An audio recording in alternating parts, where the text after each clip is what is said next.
Alright guys, welcome back to another episode here on Grow the Earth.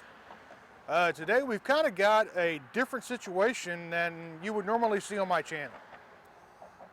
We had a little bit of damage to our plants, some that I expected and some that I didn't. Now the reason that we had this damage is something I'll get into a little later, but as we all know, there are certain summer plants and there are certain winter plants or fall plants that grow better at different times of year. Now here in the garden right now we've got cabbage, we've got Brussels sprouts, we've got cauliflower, we have spinach, we have different types of greens, we have kale, and we still have some peppers that are kind of hanging around from the summertime. Now I fully expected the peppers to have some type of damage whenever we got down into around freezing. But what I didn't expect is for us to have damage on these fall plants that are actually good to supposedly not have any damage down to below freezing. So I was kind of surprised that after we hit freezing that the next day, and we were only in that range for like 5 or 6 hours. So it wasn't like it was a hard freeze. It wasn't like we had frozen all day or it had been freezing for, a couple of days or a week. We got down to freezing for about 5 or 6 hours, and then it came right back up above freezing. And it's been up around the 40s or 50s pretty much the rest of the time. But for that 5 or 6 hours, we had quite a few plants that were damaged. Now I'm going to take you around, I'm going to show you the different plants that we took damage on. Now as you can see here, this is purple cabbage. And these, I've never had any damage on. Never, ever, ever. And we actually had damage this time. And like I remind you guys, this is only 4 or 5 hours worth of freezing temperatures. Just like with our cabbage here, this is a regular green cabbage, and we've got some damaged leaves on it. Now, I'm not worried that the heads are not going to form or anything like that because we didn't damage that part of them, but a lot of the outer leaves and some of even the inner leaves got damaged like that. And you'll see here, like in this example, this is cauliflower. Now, like I said, I've never taken damage on cauliflower before, but as you can see right here, that big white spot right there is damage. Just like this one right here. It's got big white spots on it. Now this theme kind of goes throughout our garden with different vegetables and different plants that should, by all means, be cold hardy. As you can see here, we have the kale. Kale is a cold hardy plant. Our collard greens. Our collard greens were hit very, very hard, and they've taken a lot of damage. Some of these, I don't know if they're going to make it because the actual crown part of them, the 4 or 5 leaves in the center of this plant, were damaged.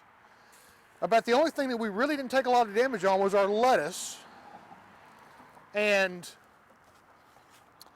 I fully expect for all of that to survive and to be fruitful. Even surprisingly enough, we have some beets here. And beets are very cold hardy, but as you can see, we've got some damage on these plants. Now, these are our peppers. Now, I fully expected these plants to take quite a bit of damage getting down to freezing because they're a summer pepper. They're not meant to survive freezing temps. Now, these plants by no means are dead, but they've lost a lot of foliage and they're probably not going to continue to grow until it warms up. Now, you've probably got the same question I do. Tommy, your cabbage, your cauliflower, your spinach, all of that stuff is cold weather plant. All of those things are good to well below freezing. Why did they take damage? Well, that's because these plants didn't get to put up their self-defense mechanism. Yes, we got down to freezing, but the temperature the couple days before that had been all the way up in the 80s for the highs. And within 3 days, it got down to cold and then all the way down to freezing. And then it started warming back up. And the self-defense mechanism of these cold weather plants is, as the temperature slowly drops, they start taking sugars and putting them into their leaves. Because sugars will not freeze. Sugar water actually has a lower freeze point than regular water. And what happened was these plants were going along growing just fine because it had been in the 60s, 70s, 80s. And then they had a cold snap hit to where it got down to freezing, and the water that was inside of their leaves that did not have those life-saving sugars in it allowed those leaves to freeze. Now, I don't know if other people further up north maybe experience this from time to time, but with that sudden drop, these plants didn't get to protect themselves. And then being fall and winter crops, a lot of these plants I grow all the way through winter and usually straight into spring, and I pull the plants out whenever spring hits. Whenever I'm ready to move my plants that are in my greenhouse in the garage outside to be planted is when I pull everything else up. But without having that slow, gradual drop to where the plant has time to protect itself, where the plant has time to bring those sugars and put them into the leaves, they suffer damage. Now, after surveying everything, I may lose a couple plants. I'm heartbroken over those, of course, because we had a real hard time getting our plants to germinate this year for some reason. With the crazy weather, it really took a toll on the germination of these plants. But probably 98% of them are going to survive just fine. We're not going to have any kind of lasting effects from this. But it's just one of those things that I wasn't expecting to happen. I fully expected everything to be perfectly fine.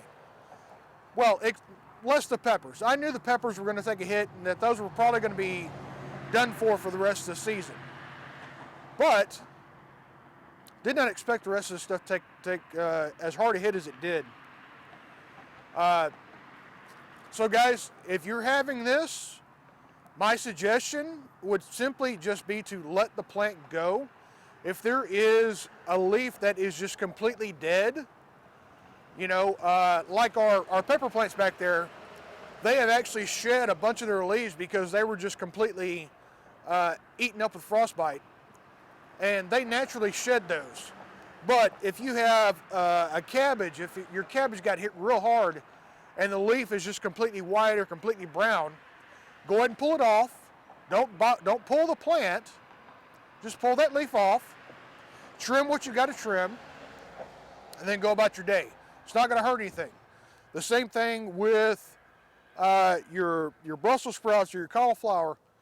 The only thing that like I said, the only thing I'm really concerned that I'm going to lose may be a couple of those collard greens over there, because the actual 4 or 5 leaves that grow from the center of that plant were actually harmed a little bit. Now, they're not completely damaged, so I'm leaving them and hoping that the plant will continue to grow. But those are the only things that I'm thinking I may lose. Now, on the other hand, carrots, the carrots didn't mind at all. They toughed it right on through. But it seems like everything else kind of took a hard hit. And, you know, it's just one of those things of being a gardener. You know, sometimes the weather throws some stuff at you that's not very helpful for your garden, and this is what we deal with. So a message for you new gardeners out there. If you have something like this happen to you, it's not the end of the world. You know, most of these plants are going to survive. And don't be quick to pull out your garden whenever something like this happens. 99% of the time, the plants will bounce back. They're going to survive. They're going to continue on, because this probably isn't the first time in history that this has happened. So don't get discouraged, guys. Just leave those plants in, and when they look like they're dead, then pull them out. But give them a chance to come back, and a chance to take a second chance on life, just like God did for us. There is a lot of adversity in gardening, and we have to have faith that we can push through it. And I just hope that you guys don't get too ahead of yourself and start pulling out things that are not quite dead. Even though they may look like they're damaged, it doesn't mean that they're done for. I thank you guys for watching to the end, and I ask you not only to subscribe to this channel, but also to my Instagram, my TikTok. I have a Rumble account. If you go subscribe to those channels also, it help me out a lot. A lot of the information that is on my Instagram and my TikTok are not here. I make short videos for those two channels, and you're not going to see them here at all. Not on this YouTube channel anyway. Sometimes I share my Facebook pictures over on my Instagram, but some of those may be special for Instagram. So guys, as always, I ask you to pray over your family, pray over your garden, and have a great day.